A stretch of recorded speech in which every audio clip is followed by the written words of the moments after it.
यह एक काल्पनिक कहानी है। इसमें दिखाई गई घटनाएं, पात्र और संवाद पूरी तरह से लेखक की कल्पना पर आधारित हैं। इसका कोई संबंध किसी वास्तविक व्यक्ति या घटना से नहीं है। हड्डियों का एक घना विस्तार उनकी आंखों में भर गया। ये हड्डियां इंसानों और डार्क बिस्ट दोनों की थीं, और वे जमीन पर एक मोटी परत के रूप में ढेर हो गई थीं, जिससे यह दृश्य बेहद भयानक और रहस्यमय लग रहा था। जब आरव ने इन हड्डियों को देखा तो उसके माथे पर शिकन आ गई। यह जगह जाहिर तौर पर अच्छी जगह नहीं है। अब जब मैंने और सफेद कपड़े वाली महिला ने अपनी सारी साधनाएं खो दी है तो स्थिति बहुत खराब है। जब उसने यहाँ तक सोचा तो आरव ने अपनी बगल में खड़ी सफेद कपड़ों वाली महिला की ओर मुंह मोड़ा, और जब उसने देखा कि महिला की भौहें भी कसकर एक साथ सिकुड़ी हुई हैं, तो उसका दिल तुरंत डूब गया। उसने कहा, क्या तुम भी इस जगह से अनजान हो?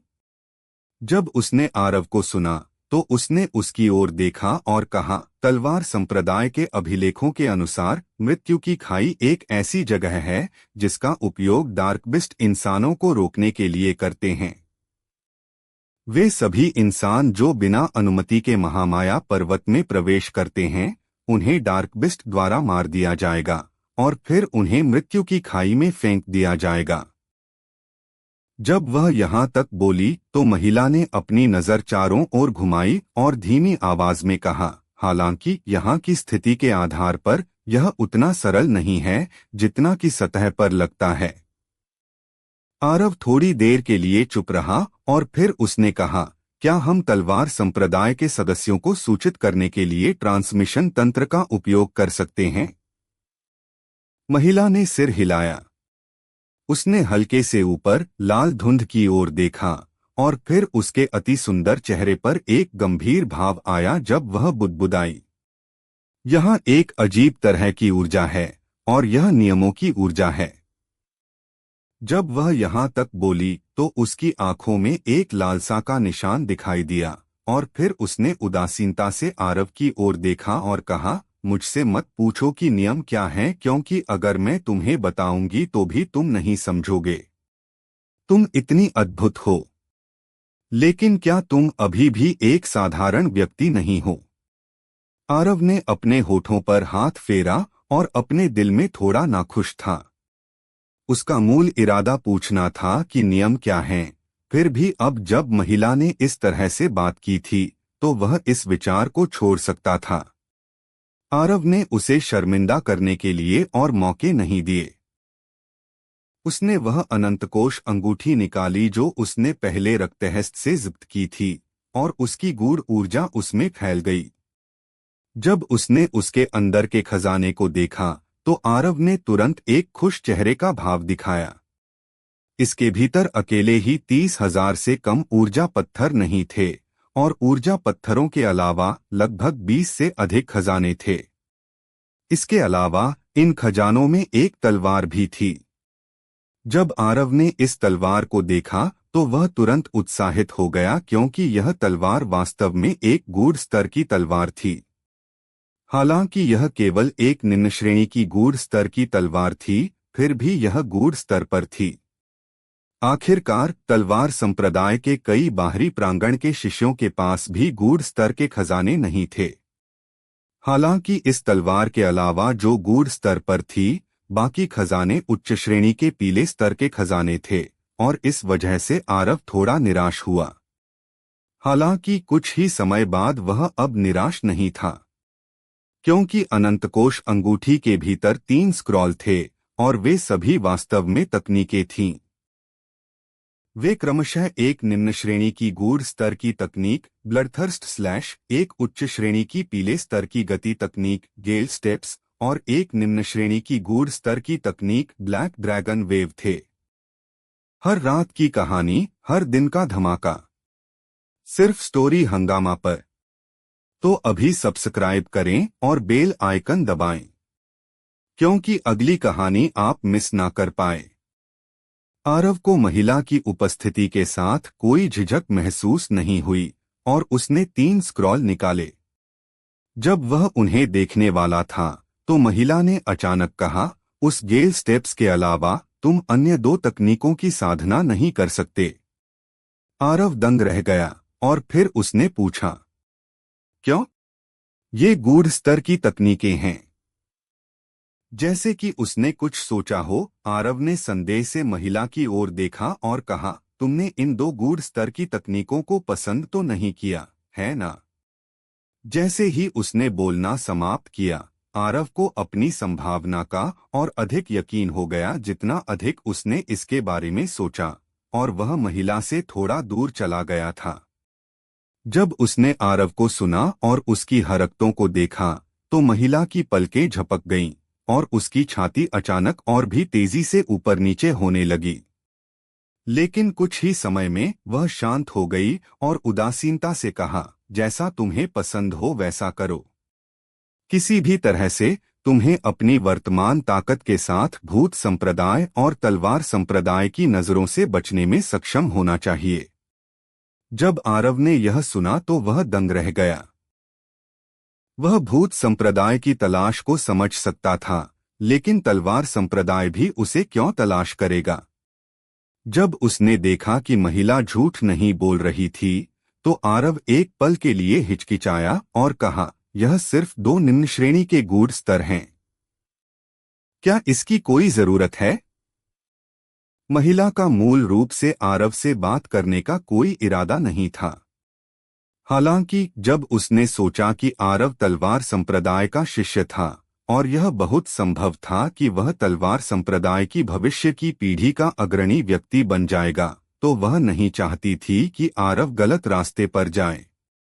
वह थोड़ी देर के लिए चुप रही और फिर उसने कहा, तलवार संप्रदाय और भूत संप्रदाय कट्टर दुश्मन हैं।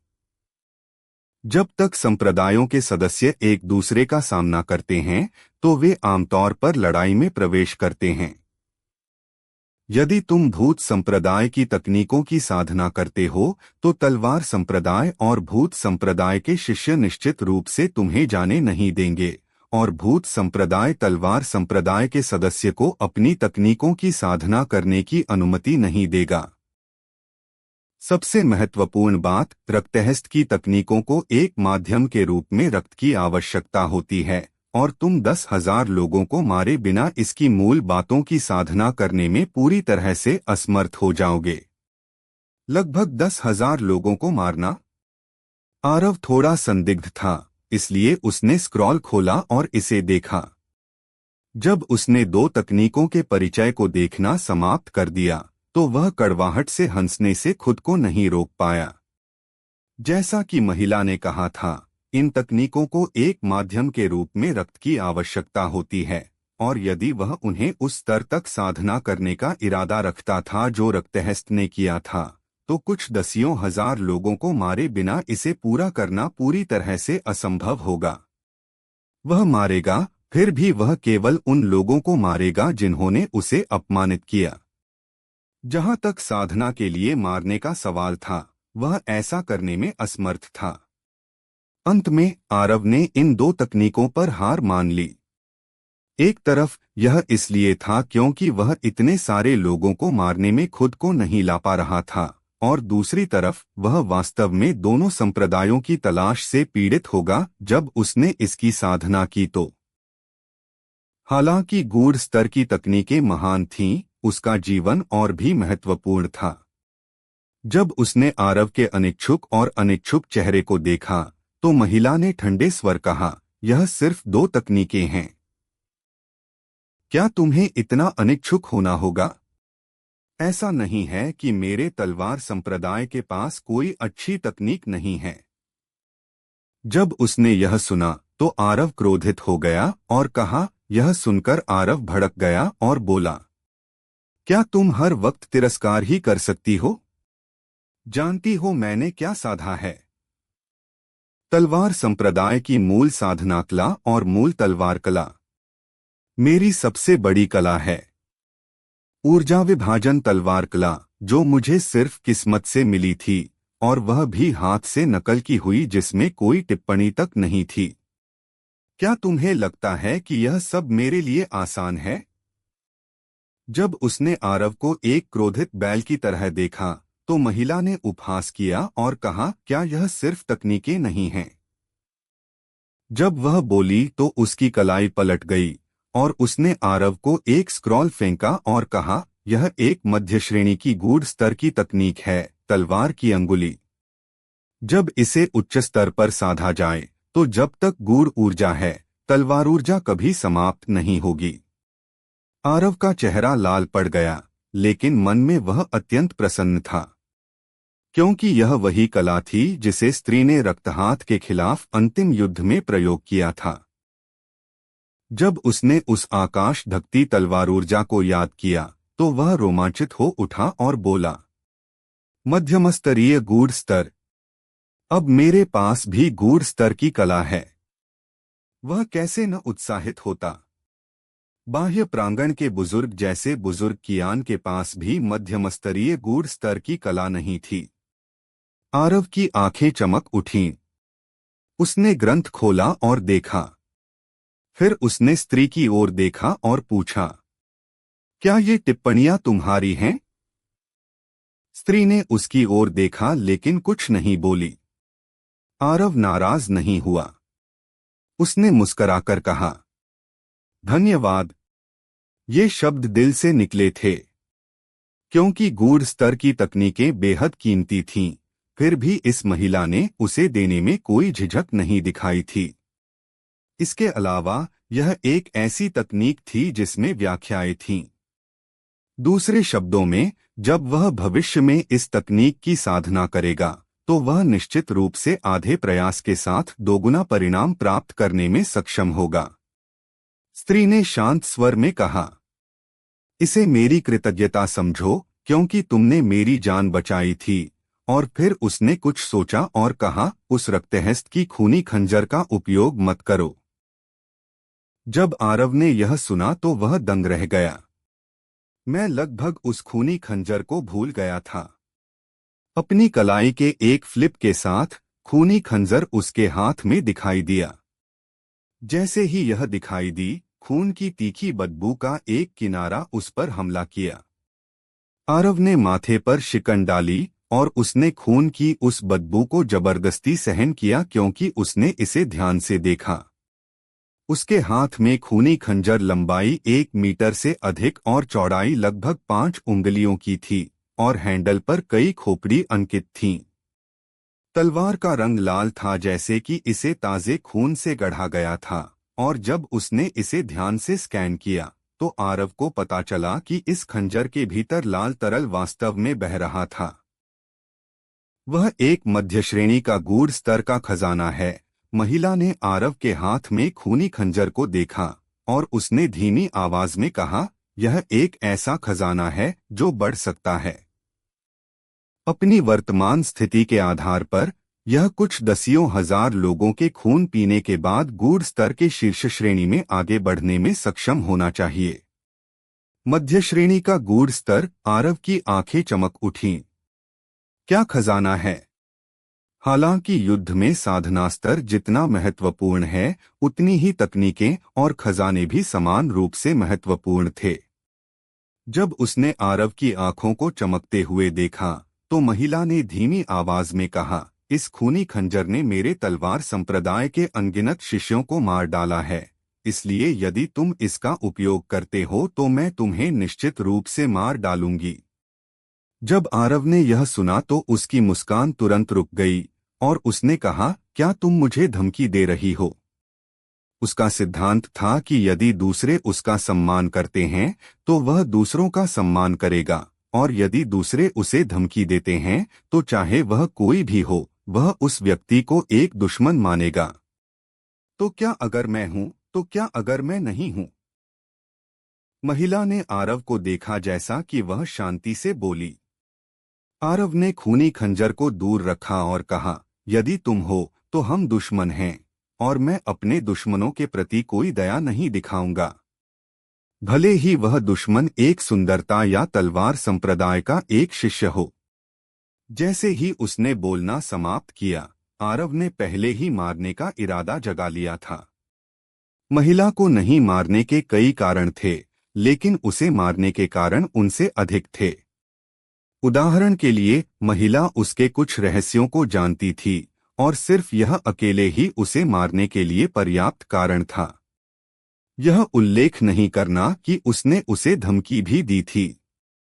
तुम मुझे मारना चाहते हो? सफेद कपड़ों वाली महिला ने एक चिढ़ाने वाली मुस्कान दिखाई।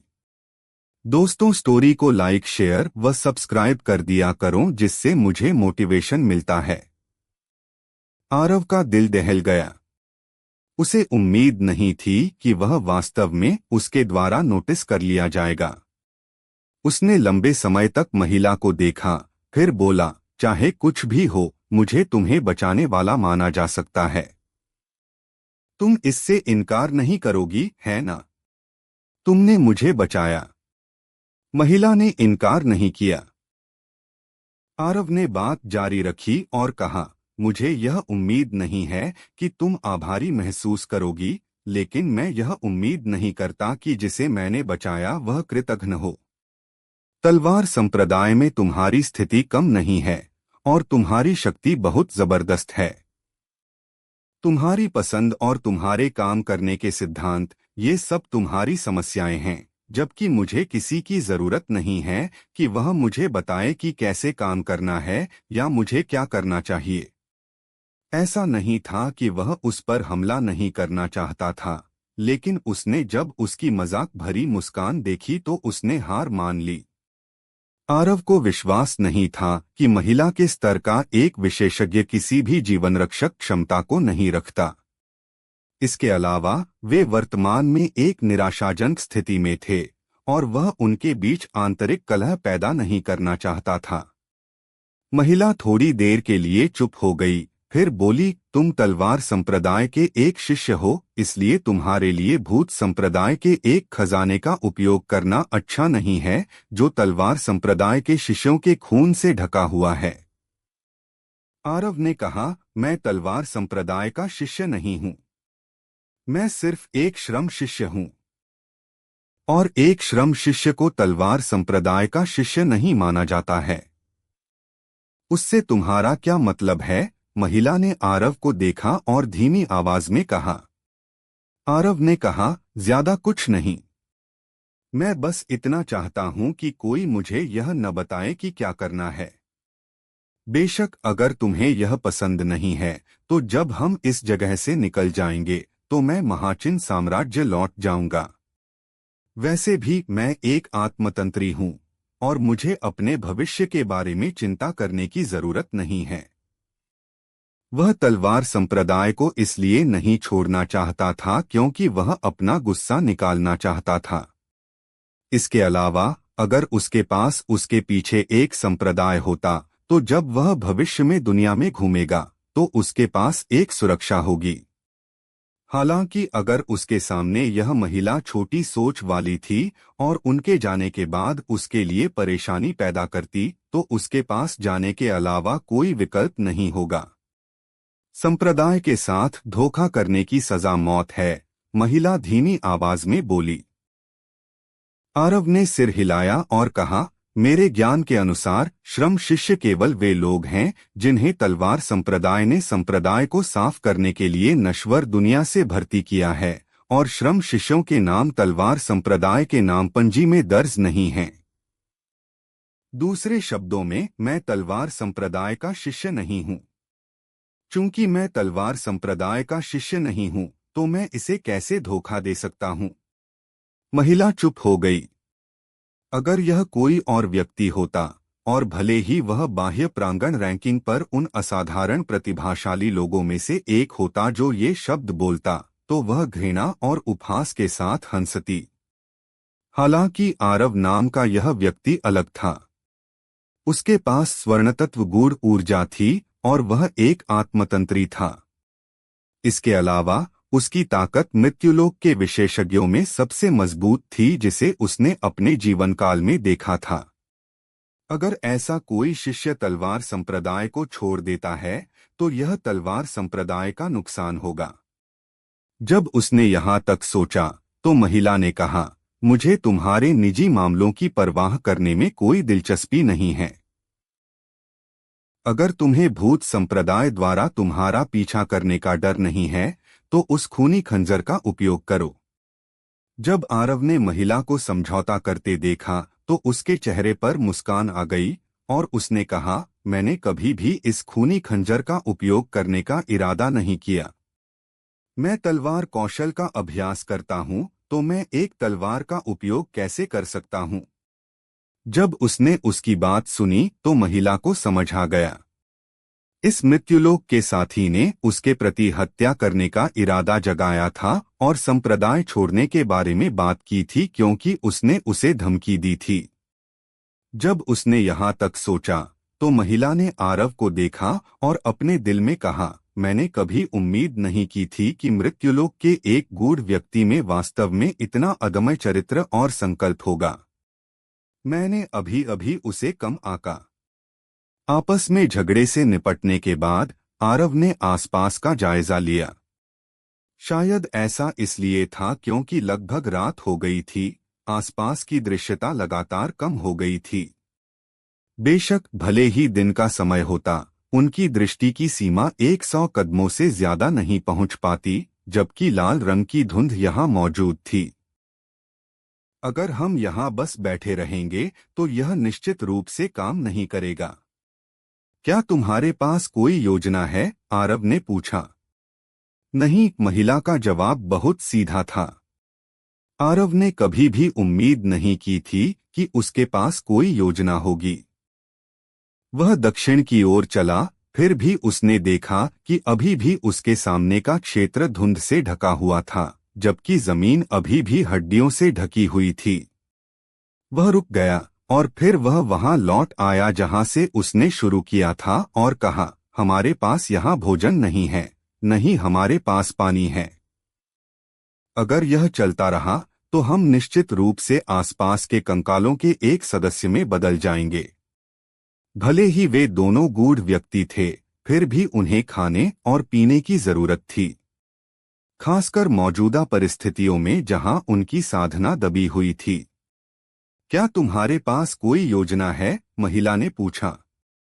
आरव ने थोड़ी देर के लिए गहराई से सोचा और फिर उसने कहा, हम दक्षिण की ओर चलेंगे और हम आगे बढ़ना जारी रखेंगे और देखेंगे कि क्या हम इस जगह को छोड़ पाएंगे। मुझे विश्वास नहीं है कि यह रसातल गोल है। दक्षिण क्यों? महिला ने यह सवाल पूछते हुए माथे पर शिकन डाली। तलवार संप्रदाय दक्षिण में है, आरव ने समझाया। महिला ने सिर हिलाया और कहा, उन परिस्थितियों में जब हमारे पास गूढ़ ऊर्जा होती तो मौत के पर्वत श्रृंखला से सरपवन तक जाने में ज्यादा समय नहीं लगता। हालांकि हमारी साधना इस पल में दबा दी गई है।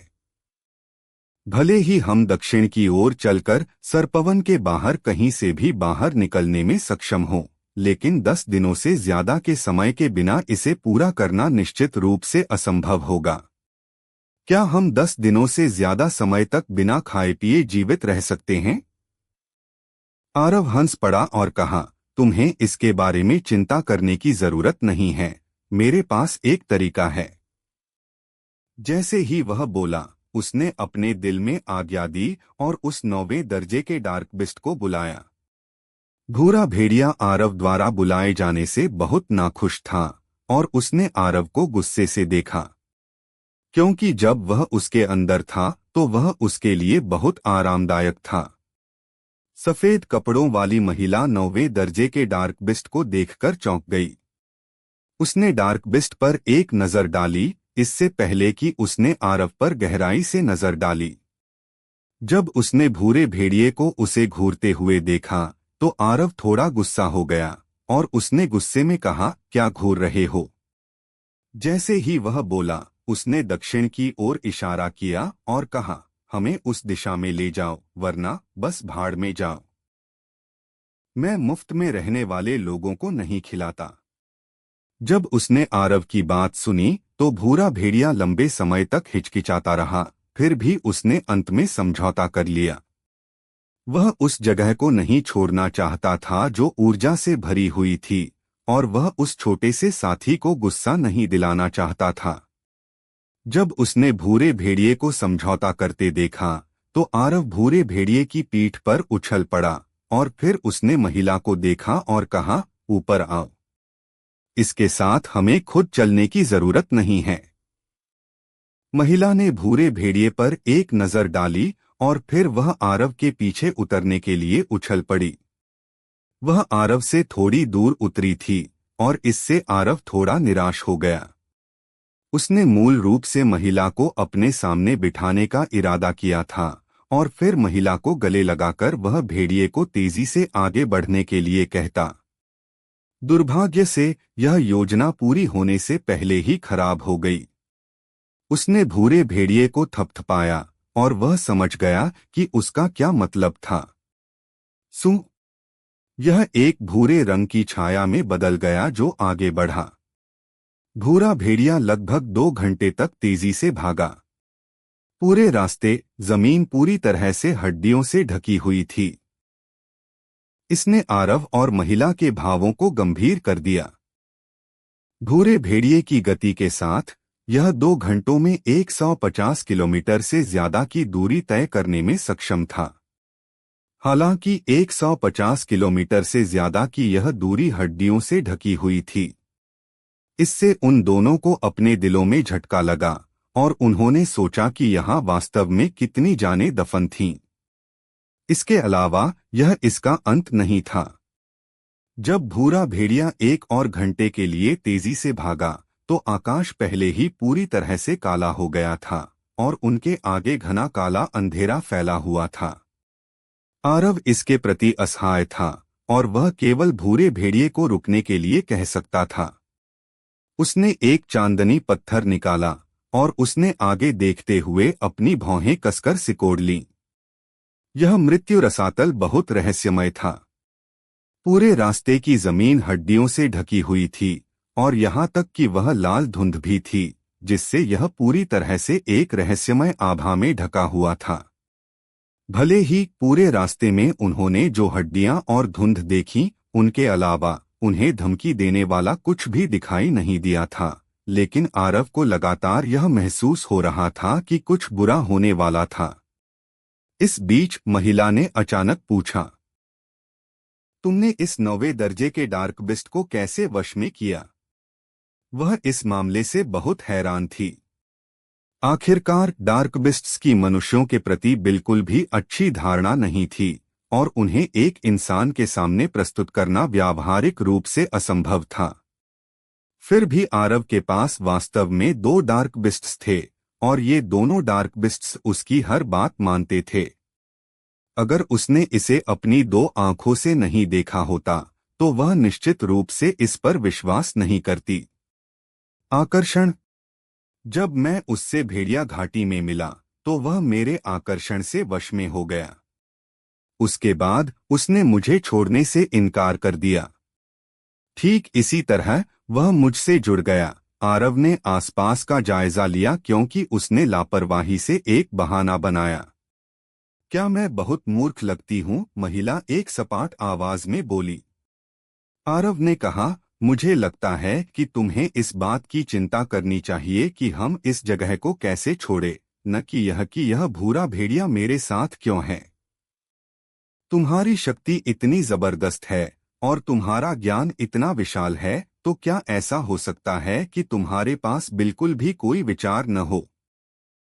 या इस सब के बारे में बिल्कुल भी कोई विचार नहीं है? क्या ऐसा हो सकता है कि तुम वास्तव में मौत से नहीं डरती हो? मेरे पास कोई विचार नहीं है और मेरे पास कोई विचार भी नहीं है।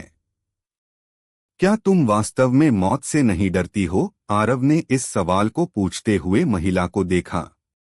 पूरे रास्ते उनका रास्ता खतरे से भरा था, फिर भी इस महिला ने घबराहट या डर का कोई निशान नहीं दिखाया था। यहाँ तक कि उस पल में जब वे रसातल से नीचे गिर रहे थे, महिला अभी भी शांत और संयमित थी। कहने की जरूरत नहीं है, उसने वास्तव में उसके प्रति थोड़ी प्रशंसा महसूस की। तलवार संप्रदाय के शिष्य मर सकते हैं, लेकिन उनके दिलों में डर नहीं हो सकता। महिला आरव का मार्गदर्शन कर रही थी।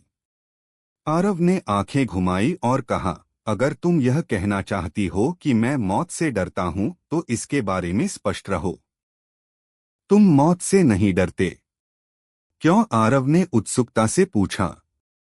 महिला ने आरव पर उदासीनता से नजर डाली और कहा, अगर तुम्हें मौत का डर होता तो तुमने रक्तहस्त को मारने के लिए हमला नहीं किया होता। अगर तुम्हें मौत का डर होता तो तुम मुझे अपने साथ लेकर नहीं भागते। तुम्हारा यह चरित्र और स्वभाव तलवार के मार्ग में साधना करने के लिए बहुत उपयुक्त हैं। जैसे ही उसने बोलना समाप्त किया, महिला की आंखों में वास्तव में प्रशंसा का निशान दिखाई दिया। चहचहाना। ठीक जब आरव कुछ कहने वाला था तो उनके ऊपर अचानक एक तेज और कान फाड़ने वाली चीख गूंज उठी। इस पहली चीख के साथ दूसरी और तीसरी चीखें एक के बाद एक गूंज उठीं और यह ज्यादा देर नहीं लगी इससे पहले कि तेज और कान फाड़ने वाली चीखें पूरे आसपास में गूंज उठीं। जब आरव ने इन चीखों को सुना तो उसके भाव तेजी से बदल गए और फिर उसने आकाश में देखा। आकाश हरे रंग की रोशनी के कई जोड़ों से ढका हुआ था। भले ही वह इन डार्क बिस्ट्स के रूप को स्पष्ट रूप से देखने में असमर्थ था, आरव जानता था कि हरे रंग की रोशनी के ये बिंदु निश्चित रूप से उन डार्क बिस्ट्स की आंखें थीं। जहां तक 9वें दर्जे के भूरे भेड़िए का सवाल था, उसने इसके बजाय एक भयभीत भाव का खुलासा किया और उसका शरीर कांप गया जबकि वह जमीन पर लेट गया और हिलने से इनकार कर दिया। अगर उसके साथ भेड़ियों का एक झुंड होता तो वह उन डार्क बिस्ट्स से नहीं डरता जो उससे कम दर्जे के थे। हालांकि समस्या यह थी कि वह उनके क्षेत्र में था, इसलिए वह केवल मौत के आने का इंतजार कर सकता था। 8वें दर्जे के डार्क बिस्ट नाइट बर्ड्स। वे दिन में निष्क्रिय रहते हैं और रात में निकलते हैं और वे समूहों में घूमना पसंद करते हैं। उनका पसंदीदा भोजन इंसान का दिमाग है। मैंने कभी उम्मीद नहीं की थी कि ऐसे डार्क बिस्ट वास्तव में मृत्यु रसातल के भीतर रह रहे थे। सफेद कपड़ों वाली महिला ने आसमान में हरे रंग की रोशनी के घने बिंदुओं को देखते हुए बुदबुदाया। क्या तुम हमारे जीवित रहने के बारे में बात कर सकती हो? आरव ने गुस्से में बात की। महिला ने सिर हिलाया और कहा, भले ही मेरी साधना बंद नहीं थी, मुझे ऐसे डार्क बिस्ट से डरना होगा जो समूहों में चलते हैं। मैंने कभी उम्मीद नहीं की थी कि हम अंत में मौत से बचने में अभी भी असमर्थ होंगे। महिला ने अभी अभी बात समाप्त की थी जब आकाश में हरे रंग की रोशनी के घने बिंदु आरव और उसकी ओर नीचे की ओर दौड़ पड़े। अब क्या होने वाला है आगे सुनते रहिए सर्वशक्तिमान हमारे चैनल स्टोरी हंगामा पर।